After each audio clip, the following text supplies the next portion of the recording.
Hello everybody, my name is Isis Daniel and I am the Millennial Psalm, and this is how I whine.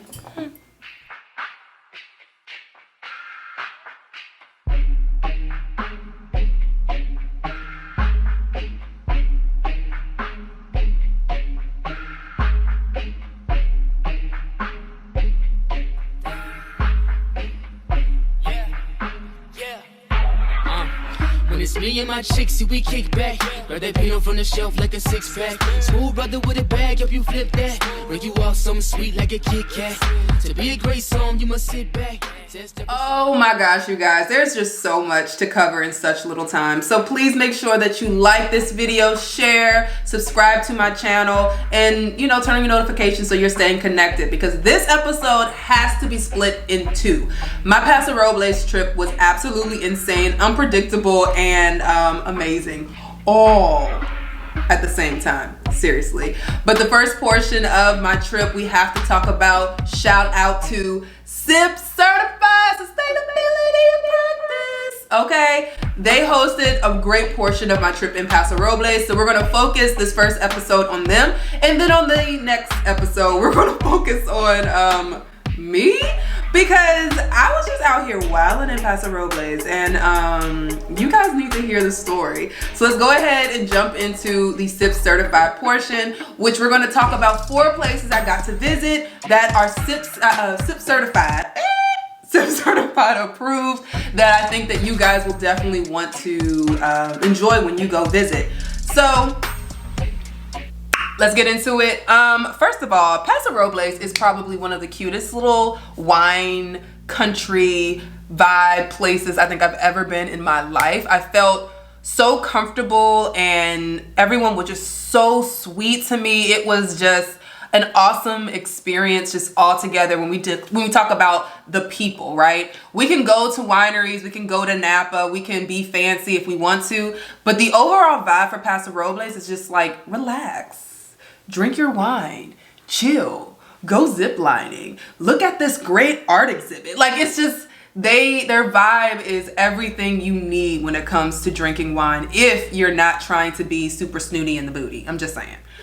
So I have to give a shout out to Beth from SIP Certified. She was my wine guide, my ride or die in these Paso Robles wine country streets. You know what I'm saying? Like, that's who she was and is to me still. We're like currently talking about my next visit. I love you, Beth, girl. You know I do.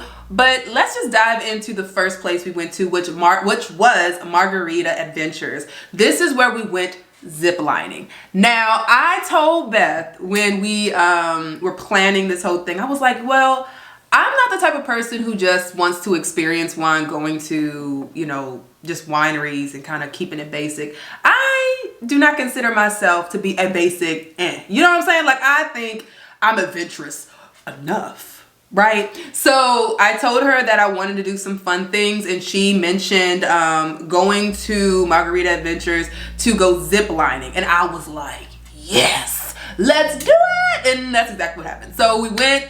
Super fun. You get to learn a lot about the area in general. That's one thing about Paso that I learned. It's a very historic town, and everywhere you go, they're diving deep into why they are the way that they are. So that was kind of cool. But honestly, going on that zip line and seeing the different views, because we're going over vineyards. If you've never flown over a vineyard and got to see the patches, just absolutely, it's just beautiful. It's breathtaking. It was so much fun. Beth and I were having a great time up until, and I still, okay, if y'all ever look up Beth, and I don't know if she wants you to or not, so I'm not gonna put her Instagram, but if she does say it's okay, I'm gonna put it in the comment section below, okay? Or the description below. But the crazy thing was we got lost. I know I started off looking one way, and now we're here. So don't judge me, all right? What if it's something to do with the unplanned hike? So Beth tricked me. I told her that I would blame her because it's the only thing that makes sense. But we were supposed to go to the last zip line, and there was a trail. Yes. And we both decided to just keep going. Now, we're not noticing that there's no waters around, nobody there. We're just going, and I'm suffering. Like, Beth is like, yeah, I love hiking. And I'm like, right? But we eventually turned around and were able to Figured it finish. out. Yeah. But how do you feel about everything? I feel good about it. Yeah? I think the hike was the best part. The hike, I think the hike was needed. I'm complaining about it, but I actually feel fine, so it might not have been as bad as I thought it was. Yeah. But yeah, I was like, if we go back and then they tell us to turn around and go back up.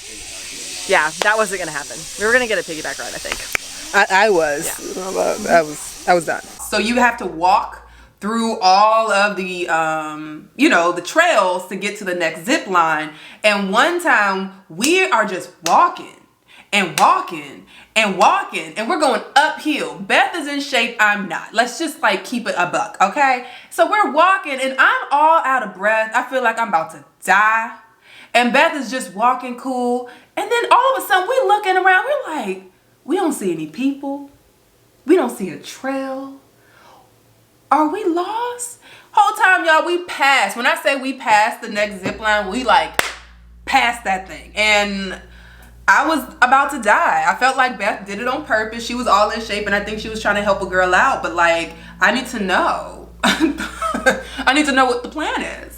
I'm just kidding, you guys. She didn't do that on purpose, but it was a hot mess. Like I was sweating and I felt like death. And when we went to the next spot, which was Ancient Peaks, which is right across the street from Margarita Adventures. So if you do decide to go ziplining, just know you can walk across the street and go to the next spot, which is where we had amazing wines from Ancient Peaks Winery.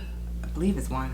Lord have mercy. But it is Ancient Peaks. And the wine was great. The vibe, again, was so totally chill. Drinking wine, eating cheese. You know, all the typical experiences of wine country. But, I mean, I think it just added a great element, being able to zip line, look at all the beautiful sights, and simply... I parked across the street, drive across the street, and drink some wine after. So that was absolutely amazing. Definitely check out Ancient Peak. I mean, they have like a little store area. The bar is really nice, and we were sitting in the back where we had a private tasting. So just call them up. I'm sure they'll accommodate. Super nice. I ended up leaving my tripod, and they held it for like the entire week. I don't know. I feel like that's worth mentioning. But then let's go ahead. That's like 2, right? So let's jump into our next, which was really Dow Vineyards. So there's a little bit of a backstory that I think I'll dive into deeper on the next episode. But just to give you a hint so that you are excited for next week, story time. So crazy enough, I went to Cass Winery. Just a quick shout out. They're not SIP certified. I just want to make that clear. However, they are a winery that gave me my shot, right? When I first started interviewing wineries on Tasting Thursdays on Instagram Live, which happens every Thursday at 7:00 p.m. Eastern Standard Time, they were the first, winery that said yes. So I always send love to Cass Winery. And of course, when I was in Paso, I had to visit. I stayed there, enjoyed a dinner there. And at this dinner, I met my favorite couple in the world, Chris and Bob. They were absolutely so sweet to me. And I told you guys how in the last video, I didn't have a place to stay for the majority of this particular trip in Paso. So I paid for, Cass Winery hosted me the first night. The next 2 days I paid for a hotel. And I think the last 2 or 3 days, Chris and Bob opened their home to me. And they were so sweet. I had to call my mom, like, look, if I get kidnapped and you don't hear from me, this is the address I'm at. All right.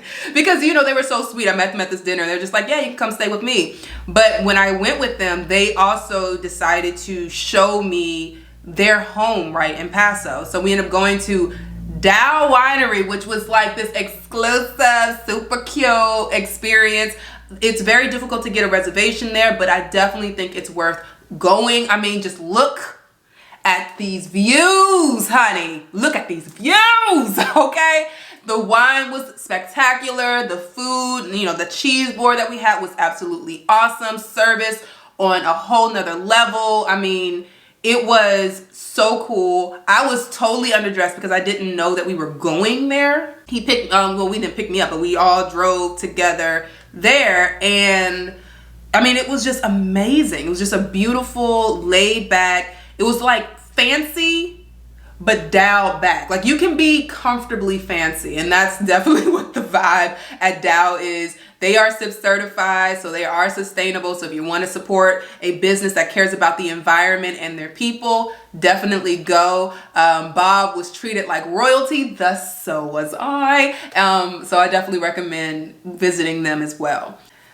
So on my last day, right before I went back to, I'm about to say back home, back to Sacramento, back with my Rose Bay, right?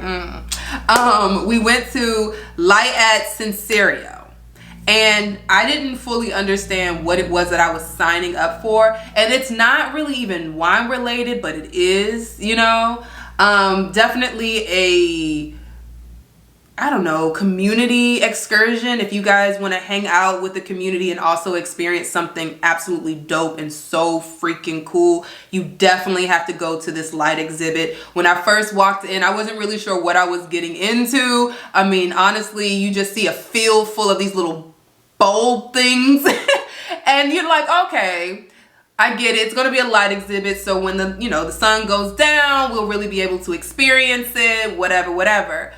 Y'all, I wasn't ready. I wasn't ready for how beautiful it was gonna be. Like, that's when I tell you, when the sun went down and all you could see were like these beautiful lights in this field, and you're able to actually walk it. And they had a different excursion in the back, or exhibit in the back rather, where they used not water bottles. Y'all, why am I tripping? They use old wine glasses because, you know, it's still wine country and they want to give tribute to wine country there at this exhibit, and you just get to see these beautiful lights. I mean, I know that I took videos and I know that some people said that they love the pictures, but you really have to see it for yourself to get the full experience. It was just breathtaking and so cool to see. They have food there, music, live performances, food trucks, wine, obviously. So you're able to really make a night out of it. And there's like VIP section where you can kind of sit and watch, or you don't have to get a VIP ticket, and you can literally just walk it. And everyone does it. Everyone walks. It was beautiful. Now, I know that they created this exhibit because of COVID. They wanted to get people out. They also wanted to, you know, find a way to support local businesses. And I think that's why I love Paso Robles so much, is because the community there is so tight-knit. And they welcome anyone to come, and they want you to learn about their community. They want you to drink their wines, and the wines are phenomenal. They want you to care about the environment. And I think when you have all of those ticks, you can't help but to have amazing people just be in the area. So I definitely enjoyed my Paso Robles trip. I'm excited to kind of talk about next week, you know, my version of the trip, because everything was from SIP certified. They're the ones who broke everything down. Every company that we talked about is SIP certified, or they, you know, have some type of sustainability that is approved by SIP certified. And it's just, I can't wait to go back, but I definitely think that everyone should go. But next week, we're going to really just cover my portion of the trip. They allowed me to have room to do what they, you know, set out for me to do, but to also kind of experience my own version of Paso. And Lord have mercy, I was just out here. I was driving to beaches. I was, you know, visiting different wineries, just kicking it. I was kicking it back, okay? And staying with random people in their houses and hoping I don't get kidnapped and killed. It was really, that was the trip. But yes, you guys, I'm excited. Let me know in the comments below if you're interested in trying any of these places. I'll also put the links below so that you can click, learn more about SIP certified and every other winery or exhibit that I spoke about today. But please stay tuned for next week. We're going to be hitting a couple other wineries that I had the opportunity to visit. And then after that, we're going to head back to either Napa or Sonoma. I haven't really decided which one I'm going to do on the week after next. But for sure, next week it's going to be part 2 of my Paso Robles trip. So let me know what you think. Comments below. Make sure you like, subscribe, follow me on, you know, YouTube, Instagram, TikTok, Twitter if you're feeling jazzy. I told you guys I'm not really on there, but you know, we can figure it out together. But thank y'all so much for tuning in. I love you so much, and I will see you, well, I'll see you next week for This Is How I Wine. But I do have a live tasting every Wednesday on TikTok Live at 7:30. We will be tasting, the wines over there. Give me a second. I'm back. We'll be tasting a little Lapis Luna 2018 Pinot Noir for tomorrow. So if you're able to run to the store and grab it before the tasting, please do so. But if not, I will, you know, just see you tomorrow at 7:30 or see you next week for the next episode of This Is How I Wine. I love y'all so much, and I will see you on the flip side. Okay? Love you.